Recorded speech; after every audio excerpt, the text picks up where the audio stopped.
গণ অধিকার পরিষদের সভাপতি ও ডাকসুর সাবেক বিপি নুরুল হক নূরের জ্ঞান ফিরেছে, তবে তিনি এখনও ঢাকা মেডিকেল কলেজ হাসপাতালের নিবিড় পরিচর্যা কেন্দ্রে চিকিৎসাধীন। শনিবার নুরুল হক নূরের ফেসবুক আইডিতে দেওয়া এক পোস্টে এই তথ্য জানানো হয়। বিপি নূরের আপডেট শিরোনামে দেয়া পোস্টে বলা হয়, গণ অধিকার পরিষদের সভাপতি ও সাবেক ডাকসু বিপি নুরুল হক নূরের ওপর গত রাতে হামলার পর এখন পর্যন্ত তিনি আইসিইউতে চিকিৎসাধীন অবস্থায় আছেন। এখন তার কিছুটা হুঁশ ফিরেছে, সবাই তার জন্য দোয়া করবেন।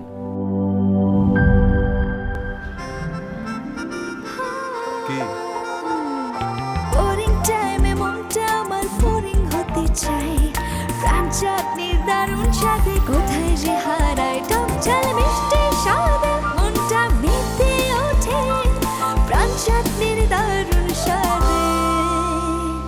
কোথায় যে হারায় প্রাণ চাটনির দারুণ স্বাদে। প্রাণ চাটনি, স্বাদের জাদু।